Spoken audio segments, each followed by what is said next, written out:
Alright, turns out I'm not very good at this YouTube thing because it's been 3.5 months again until I've done another video. But to be honest, I've not been doing too much with the car anyway. I've been doing a fair bit of house renovation stuff and work's been busy, so where are we at? I watched the last video back before just to see what condition the car was in on the last video. So none of the interior, the door cards and things weren't on before, so they're on now. Eventually I'll retrim them and things, but for now I really just want to get this car on the road driving again. And then it can be a bit more of just a rolling restoration. I wanted this done for Christmas. That's not happened, but it's getting to the point now where I'm just gonna start spending the money and getting it done. So a couple of things that I have been doing. The rear bars are on. They weren't on the last video, so that's all on now. I can show you those. So it's the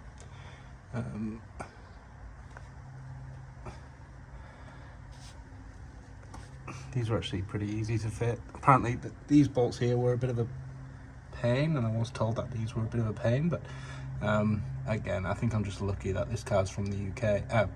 This car's not from the UK, where most of them, well, the people that I know who have them and that I speak to about them are from the UK, so they have a very different experience when it comes to things like that. It's not running great. There's a bit of a I don't know if there's a misfire, but it revs okay, but it does push out a bit of black smoke, so hopefully it's just an injector's stuffed or something like that. The intake piping wasn't great before. I've just kind of botched it together now and at least made it kind of airtight, at least, just so it's getting a more accurate reading, but it still might not be 100%. What else have I been up to? The next big thing I need to do, which is what I'm going to do today, I've got oil and fuel filter for it and new oil. I'm going to remove, it's got an oil cooler and oil, so there's the oil cooler there, aftermarket, and oil filter relocation kit, which is here, which you might be able to understand why I'm looking to change that or remove that. I'm going to remove that today and just put a normal filter back on, because that might have been okay when it had its smaller wheels and tires on, but now it's catching the wheels, just rubbing the filter, and then the lines, it rubs on the lines as well. I'll show you again in a minute once I've got this wheel off, but yeah, it is running and driving again. Oh well, it was running and driving again until, so we bled the brakes up, took it for a drive, it was all fine. It was catching on the rear, so I've raised the rear coilovers up, but yeah, it was all fine. I'm hoping I should be able to dial more camber into this as well, because I think that stood up a little bit. So hopefully once I dial some camber in, I'll be able to get that tucked in perfectly, like the fronts. Yeah, it was driving fine, it's braking fine, everything was good. Brought it back in here, did a couple more pumps on the pedal, and it blew a braided brake line. So I was trying to find a set of braided brake lines for this. Couldn't really find, well, I couldn't find any. The ones that were on it were Goodrich. They don't make them for this. I couldn't find a listing for them, so they must have been custom from Goodrich. Turns out that Hell Brake Lines Australia are about a 5-minute drive away from where I work at the moment, so I took them down there, and they've made up a custom set.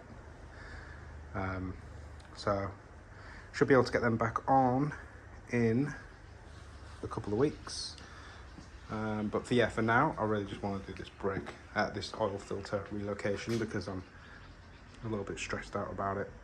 Like, it's not, obviously it's not hitting in your day-to-day driving, but if you were to go full lock, it would hit. It's just not in a good place. I'll reroute it later on. Again, once the car's on the road and driving, I can worry about this stuff later on.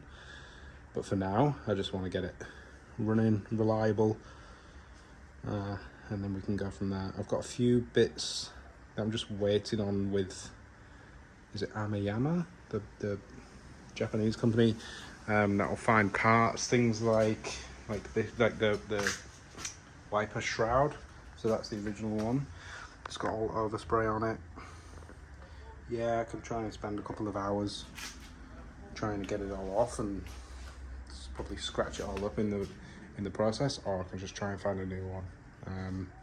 Yeah, there's a lot of little bits and clips and little bits and pieces that the car needs. So yeah, hopefully they come back soon. There's also a set of JDM yellow fog lights, brand new, that I would really like on one of the auction sites, but it's going to end up being about $1,000 Australian, which is a bit strong for a set of bloody fog lights.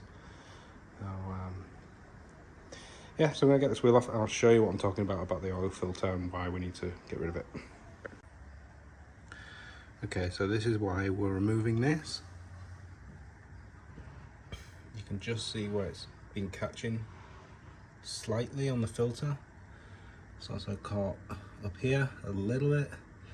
It's also been catching here. So yeah, this just doesn't work. So they run back to the sandwich plate on the back of the oil filter housing. I'm not sure if, I'm just going to stick the camera, I'm not sure if you can see it or not. That's leaking a little bit as well, to be honest. So I'm just going to remove all of this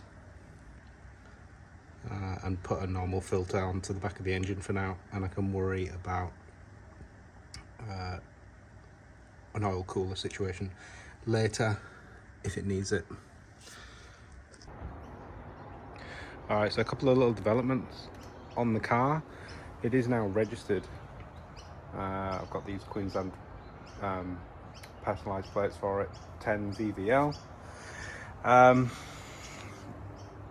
I do keep having brake issues with it, so it's not on the road at the moment. Had the new brake lines put on, bled it up again, and it was braking fine.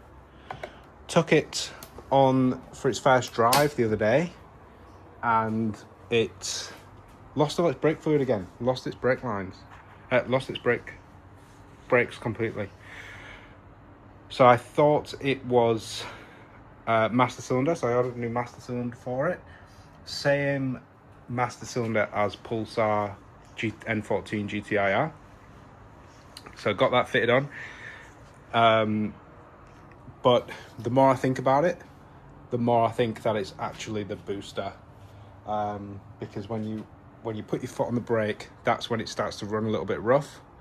So it's starting to sound more like it might actually be booster, and the brake master cylinder that I've taken off it was quite new. So I think the previous owners had the same issue where he's lost brake fluid, thought it was a brake master, changed the brake master cylinder, and then yeah, it's still done it. Maybe it just wasn't so much of an issue when it was auto, or I don't know. So I'm going to try and find a brake master for it. They are specific to Primera P10, of course they are. So I can get one from Japan, but it's going to be about $1,000. Or I'm going to try and get one from New Zealand. Maybe it'll be a bit cheaper. To take it off, I think we're probably just going to be able to get away with just taking this this section of the inlet off. So we will do that. I do actually need to get down there to mount the clutch cable onto the firewall, because it doesn't have, because this is a auto body, it doesn't have the little clip on the firewall for the clutch cable to clip into. So yeah, need to do that.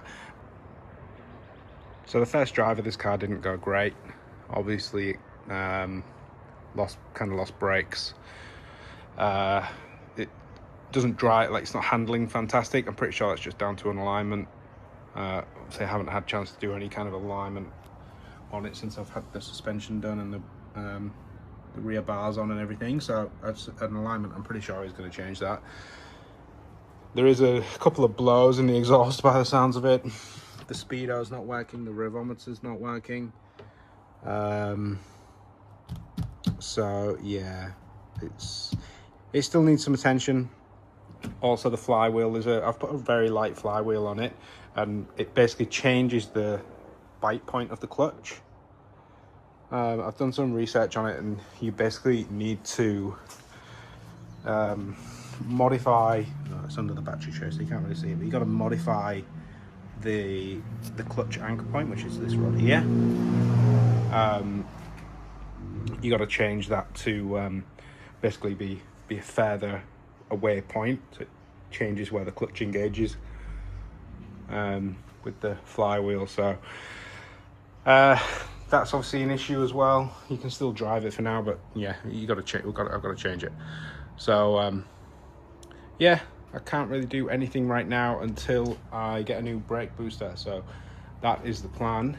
But in saying that, it's very nice to be getting a lot closer with this car.